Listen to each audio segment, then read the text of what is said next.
All right, so we're going to continue our discussion on consensus here. And what I wanted to do is I wanted to start with, we understand that consensus doesn't happen on its own. So I want to talk about this.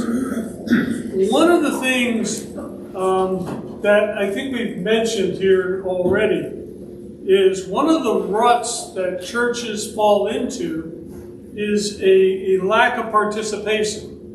Now, part of what leads to this lack of participation is what hands the decision-making resides in. I mean, who is responsible for the decision-making of the church? And what happens is, what a lot of times, people will relinquish that authority to a select few. So when we complain about the fact that, we're losing authority, we're losing power, all right? One of the reasons is because we have given that up, all right? We have given that up. And so what happens is decisions don't get made. And so that whole decision-making falls in the hands of a few. And so there are only a few people, and everybody else really is just basically required to just follow along. And that reaches a point where somebody says, hey, wait a minute.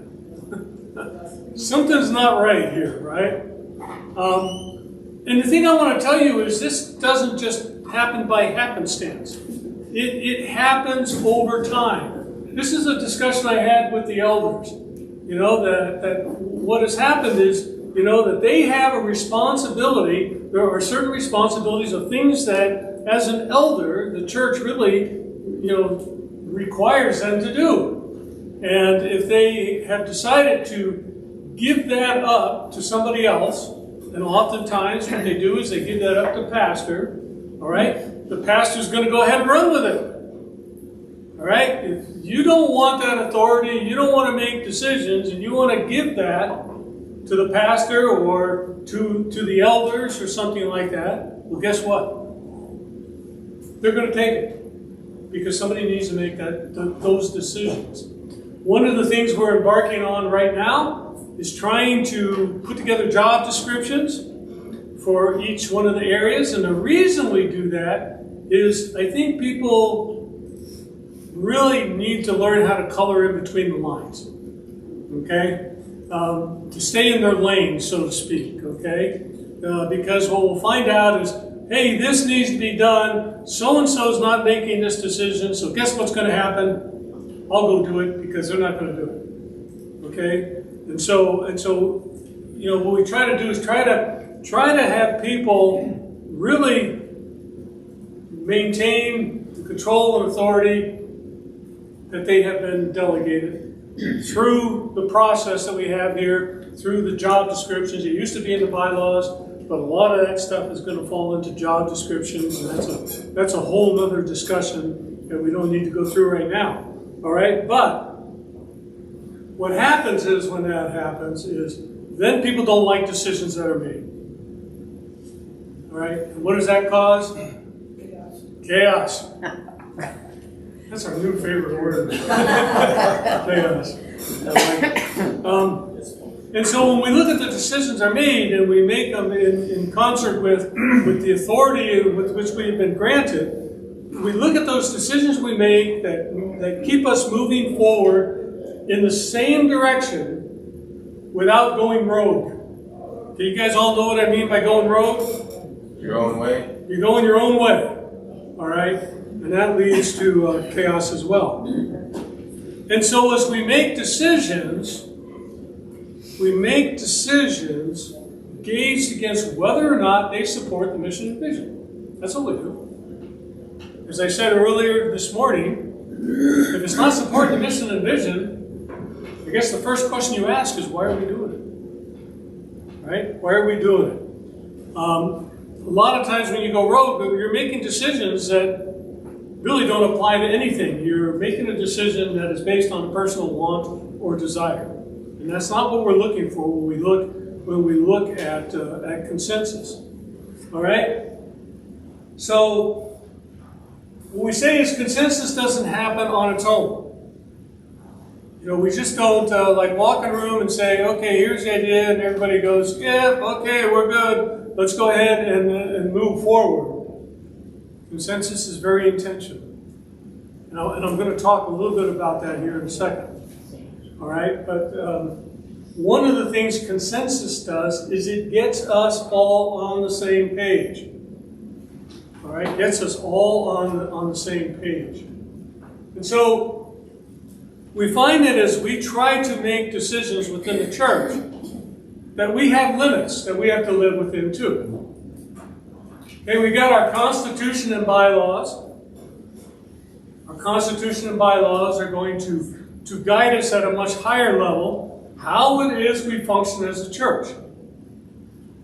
Next level down will be job descriptions, which actually define, say, how the elder works, how the council works, how altar care works, and worship committee, and worship action team. All right, how the worship action team works. So we put all those things together, okay? And in essence, what we're doing is we're defining what our role is in each one of those areas. All right? And so we're limited by the Constitution and bylaws and by those kinds of policies and procedures that we set up. And what we look for is an opinion that is reached as a group. Okay? And I'm going to talk about varying degrees here in a minute. Now, when I say agreeing here, I say agreement, but not necessarily agreeing on what the best option is. Okay, so for example, if somebody has an idea, everybody says yeah, and I'm like, this is the way I would do it. The question I have to ask myself is, can I live with that? I mean, am I against what it's going to achieve? Well, no. Can I live with the approach? Yeah, I can do that. I can do that. You're moving in the direction, the decision you make, then as a group, is really accepted and supported. The one thing I want to caution us against, though, is that last bullet up there. That consensus is not unanimity. Yeah, go ahead and say the word. Thank you. That's not what it is. Okay, you always say, like a lot of times when you're at voters' meetings, you vote on something and then somebody makes a motion to vote it as unanimous, right? And everybody votes and it's all good, said and done, ballots are destroyed, the whole 9 yards. That's not what consensus is. All right? It is not that word that Anita said. But one of the things I did want to make sure we all understood is when we talk about consensus, we are talking about trying to include as many people as we can. That's why I said, I kept talking in worship, inviting people to come to this session today. We are trying to invite as many people as we can to be part of what's going on. Such as we did the same thing for the Bible study, invited as many people who would come to the Bible study, to participate in that. Okay? Now, with this participation, everybody's encouraged to participate. Everybody's encouraged to give their opinions and their suggestions. The reason we did kind of the sessions at the tables is because, did everybody get a chance to say something? Yes? Yes. Okay, what happens normally in a group? Dominant. Somebody dominant. Somebody is dominant, okay? Somebody dominates the conversation, and everybody else just kind of sits back and listens. And so we're trying to get as many people making input as we can. Everyone has a voice. That was what I was trying to stress at the cottage meetings. Didn't necessarily work the way I wanted it to, but we had some people that I had not heard speak before that had spoken, so that's a good thing, I think. But I want to give everybody the opportunity to make input. I think that's important. And so what happens is, when we're trying to do this kind of decision making, we kind of build on one another's contributions. I mean, how many times have you got in there and say, okay, this is something we have to do, we have no idea how to do it, somebody says, well, let's do it this way, and everybody just says, oh, okay. And then somebody says, well, what about? Oh, didn't think about that. So you see what's happening here? We're building on one another's thoughts and comments. We're collaborating together. I was telling somebody earlier, we were talking about the mission statement. We had, at Holy Cross, we had this company come in to try to help us determine our mission and vision. And I can remember being in a room, our fireside room is what we called it, a room probably about twice the size of this, full of people. And so we were trying to understand what our mission statement was and what it meant. And so everybody's, putting out their ideas all up on the poster board and things like that. We had all these things going on. And so I'm looking at all these ideas. And the pastor looks at me and he says, what are you thinking? I says, well, look at all those ideas on there. And that tells me what I think the direction is we're heading is. I think God wants us to disciple together. Disciple together. And so he goes, well, that's good. Go ahead and throw it out there. So I did. And now here, 20 years later, their mission, disciple together. But where did that mission formulate? Formulated at the grassroots. That's where it formulated. It just bubbled to the top. So that's the way it kind of works. And so it gives everybody that input to help determine what is going on. And so, when we're doing this, we are all focused on the same thing. Now, I wanted to talk to you about varying degrees of consensus. Okay? Now, if you look at that, look at 0. 0 consensus. What does that say? No. That's a yeah. No way, no how. You bring it up. I am going to do everything I can to make sure that what you're talking about is not going to happen. Does that happen in the church? Yep. It does. It really does. You don't have an 8 o'clock service, I'm leaving. Yeah, but I don't think you should go to 0 unless it's something that's morally wrong. No, I'm telling you, 0 exists. That's what I'm telling you. Yeah, 0 exists. You find people that just say, if you are not going to do it my way, you are not going to do it anyway. Okay, and I think we all kind of understand that. And again, that's not the norm, but it does happen. And then you've got those who say, I don't agree, and I'm going to oppose it, but it's not as bad as I'm going to do everything I can to block it. It's just, I'm just going to keep telling you, I disagree. That's fair. Yeah. All right? Well, there's always going to be one. Yeah. And then, I'm keeping that in mind, Ricardo. Yeah. and then we get into the ones, well, I really don't agree with what you're doing, but I'm not going to oppose it. I can live with it. I don't agree with it, but yeah, I can live with it. All right? I somewhat agree and can support it. Yeah, there are some aspects of the decision you're making I actually like. Other aspects I don't like. But that's okay. I can support it. And then you've got, I agree with the decision with reservations. Hey, this is a great decision. But what if? What if this happens? And then you got that, I fully agree with the decision. Now, go ahead. Just, we're kind of assuming that everyone's gonna be honest at what they're saying here. Sometimes, one of the problems is that we'll say one thing and actually mean another. Or And we act will- out another. We'll apparently be saying, I agree, but I really don't agree.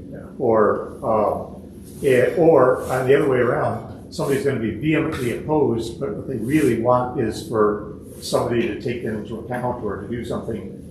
An example, one time I did some counseling of a couple, and the wife was saying, well, I think that maybe we just need to get a divorce.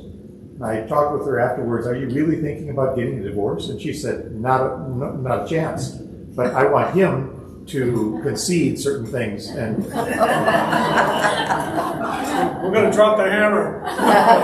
so maybe there's somebody who's vocally in opposition. Maybe they're not all that much in opposition, really, but they want some concessions somewhere else. Or they want to be heard. Yeah, or they want to be heard. Yeah. You know, and so I think when we look at consensus, we're really looking to be in the 3 to 5 range. Okay, we're looking to be in the 3 to 5 range. If you look at number 2, in the 2 range, I think you're going to be in the more passive aggressive kind of range, where people are going to be passive aggressive. I think if you don't agree, you should at least give it a try. Because I've been in situations like where I didn't agree with the guy's idea, but so, you know, I'll just let it try, and if it fails, then I'll be like, well, I told you so. But when I've done that and I was wrong, so I ate my words. Yeah. But you should always be willing to give it a try, even if you don't agree. You never know. Yeah. So if you're finding yourself in the 1 category, I think what you're going to find is any attempts at moving forward are just going to continually be met with resistance. Okay, continually be met with resistance. And I think you can see where 0 leads you as a congregation, right? Right in the middle of chaos. Now, I was just gonna say, what about degrees within degrees? I mean, if you have, let's say number 1, but the opposition is very minor, or not in number, not huge numbers of people. I mean, then, so it's number 1, but it's a weak number 1. it's week number 1, but it's still considered, it's still like a thorn in your side in trying to move forward. There's that constant, I don't think this is right. All right? I don't think this is right. I don't agree. You know, I'm going to oppose it. And so that, when you have something in that level, what that does is that puts the skids on progress. It keeps you from moving forward. And I'm not going to say you're going to be in perfect consensus all the time. Okay, just so you know, there's always going to be people that are going to be in various areas on this. Now the question is, what do we do to really get them to a 3 or higher? Pastor, how do we handle the ones where they have no say, they don't participate, they don't speak up, but they want Monday morning quarterback the consensus? The Well- ones that have done the work to reach consensus. Which I can tell you happens all the time. And I'll tell you some management advice that I got when I first became a manager umpteen years ago. I was talking with my boss at the time about this whole consensus building thing and moving the organization forward. And so he told me something that has stuck with me ever since that first day. What he told me, he says, is don't allow your employees to hold you hostage. If they are not going to make themselves available to be part of the solution, then they just have to understand this is the decision that was made. You can armchair quarterback all you want, but this is the direction we're going. And I know that sounds somewhat harsh, But I can tell you it's worked for me for the last 25. You're not 30 excluding years. anybody either. What's that? You're not excluding anybody either. Everyone has an equal opportunity. to Yeah, voice their everybody's got an opinions. equal opportunity. But that, Pastor, that's what I was getting at, because if the opposition is not major, then the whole thing comes to a halt when it need not. Right. And that's why I'm saying, you really have to pull those people aside and say, okay, you disagree with this decision. However, that's the decision that the church has made. Can you live with it? And if you can't live with it, why can't you live with it? And here's where you got to make the discerning facts come out. Can you not live with it because it's not what you want? Or can you not live with it because there's a reason why you believe that decision is a bad decision for the congregation? Okay, you see the two differences there? Okay, oftentimes when you get people in the 0, 1, and 2 category, it's because the decision that is being made is not what they want. Okay? And part of that comes from a lack of understanding as to what went into the decision-making process. Much along the line when people said, hey, can you do this another time so other people can come to the workshop? No. Because they're not going to get the benefit of the discussion we had today.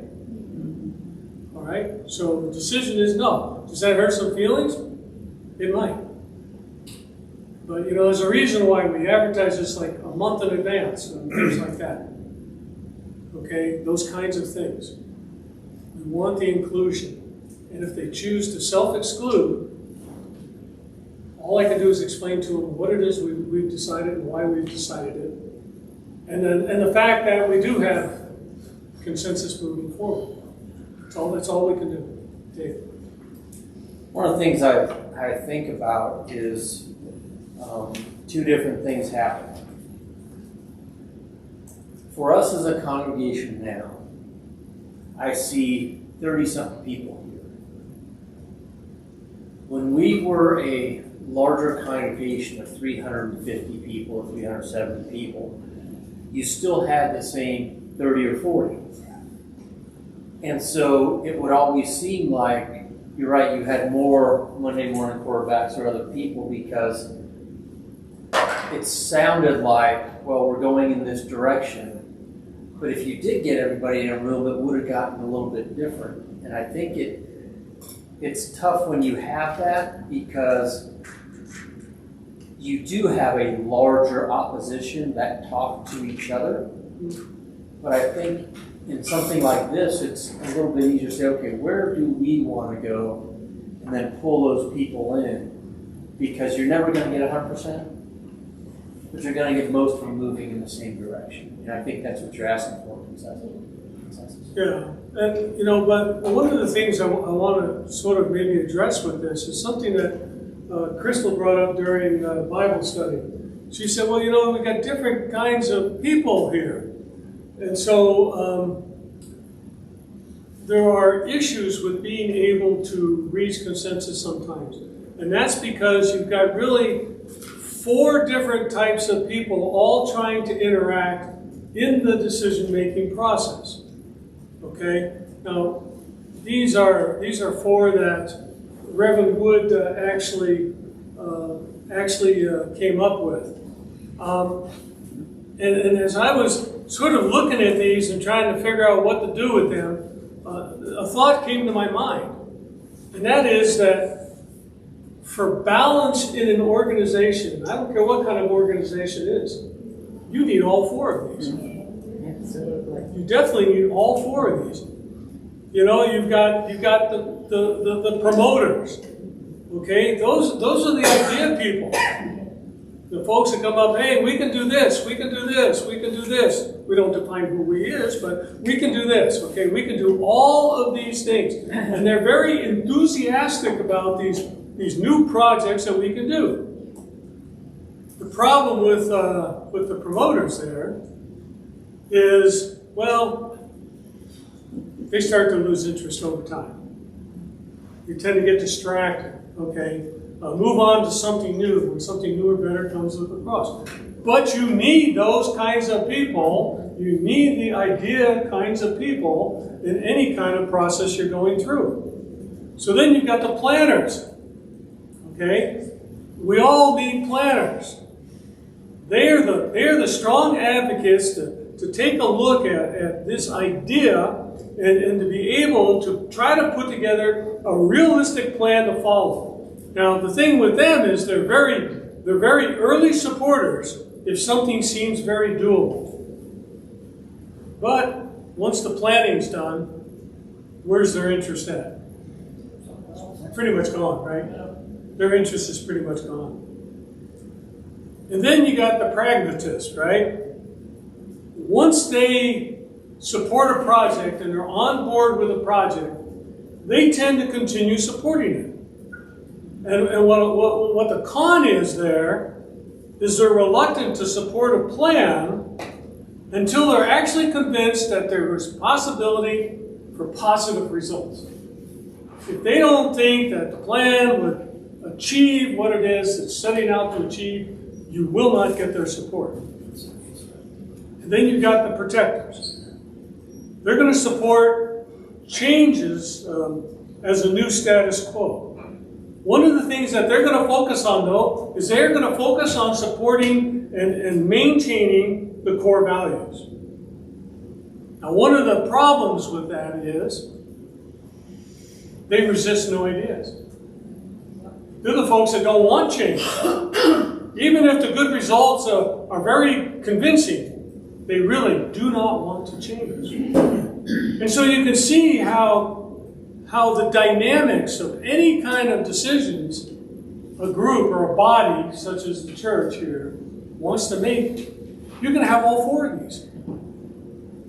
I mean, I saw that really in the cottage meetings. I could see where we had all four of these. I always joke about it because one person said, someone has to do this, someone has to do that, someone has to do that. And I told him, I looked at the roster of the church. I could not find that person called someone. Okay? And that's what it kind of boils down to. It's understanding that as we deal with one another, that we're all in different places. I thought about doing an exercise, but then I changed my mind. I thought about, hey, let's go around the room and let's figure out who fits in what category. But then I thought, not a good idea. I don't think that's a good idea. Yeah. In the organization I grew up and worked in, we had a real problem about knee-jerk reaction. There's a problem, we have to fix it now, rather than going through the promotion to figure out, well, most of the time the knee-jerk was just to put a Band-Aid on it and not fix it. And that's kind of where we're at sometimes. We don't step back and figure out what's the proper way of doing this rather than an instant fix. Yeah. Yeah, and you're going to get those. Here's the thing, here's the planner says we can do it, but then you may not have the other two online. You may not have the pragmatists or the protectors on board because they don't see any value in it yet. Sure, it's a quick fix, but is it really a quick fix? So they're not necessarily on board. And you can see where that would cause a problem, right? And so, I was thinking here, we actually have a very recent example of consensus. Okay? Show of hands, who was at the last voters' assembly? Okay? What happened to the last voters' assembly? We voted to do what? Relative to our worship time. Keep it. Keep it. Okay, so here's where the consensus worked out. We had people who said, I want to stay at 10:30. We had people who said, I want us to go to 8 o'clock. Both very valid reasons for doing what we were doing, right?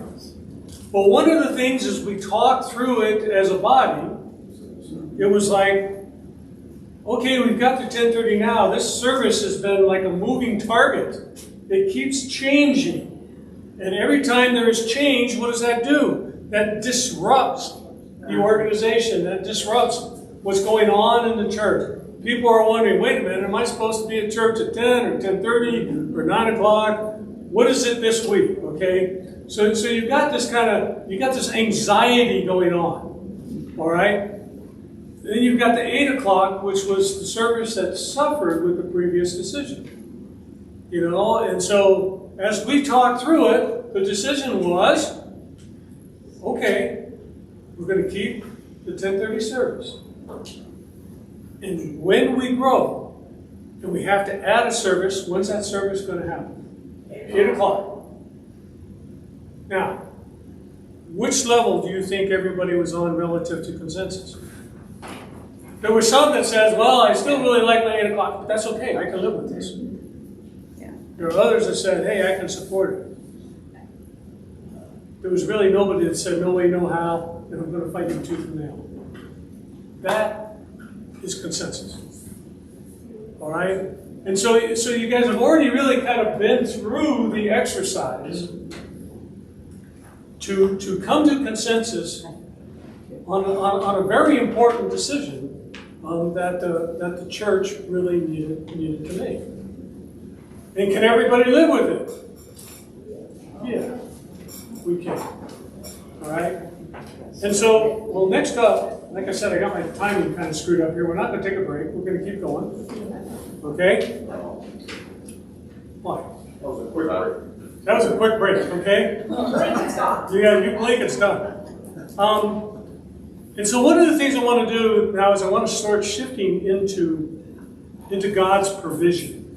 Okay, as we start talking about core values. All right? Our church is called with the same holy calling that every other church has. If you really think about it. Our context and God's provision, however, are unique to us. All right? We are not the same church as any other church here in town. We have unique issues with time. We have a unique facility. We've got unique people. We've got unique financial situation. But here's the thing. What God has done is in putting us all together in one place as His church. In this place, He has provided us with everything that we need to do the work that He has called us to do. Now, maybe we may look at God's provision. We may say, well, we really don't have all we want. But what has God done? He's given us what we need. He's given us what we need. And He's equipped us for a holy calling. Now, what do I mean by He's equipped us? What do you think I mean by that? Any ideas? Provided us with different people with different talents to support our mission. Yep, people with different talents. Yep, that's right. Different resources. Sometimes we don't really understand or it's not clear to us how to use them. But God's given them to us. He's equipped us with a pastor. He's equipped you with a pastor. It's here for a season. Longer season than you think. He's given us this ability through this strategic planning process to mitigate conflict. Try to keep everybody moving in the same direction, hasn't he? And so I would say that what God does is He acts with intention. Okay? He acts with intention. We're the body of Christ. He has placed us here in this place at this time with a purpose for each and every one of us as part of that body of Christ to accomplish. All right? And a lot of times I think we lose sight of that. So what I want to do is I want to take an inventory. So I'm going to let you guys go at your table and we'll get together. we'll get together again after, I'll give you 10 minutes on this. But I want you at your tables, I want you to look at an inventory of how God has provided for this church in this place. He's changed his position. Okay? You understand what I'm saying? We've talked about people. What else has God blessed us with? Facility. Yeah. Guys, go to your table for about 10 minutes.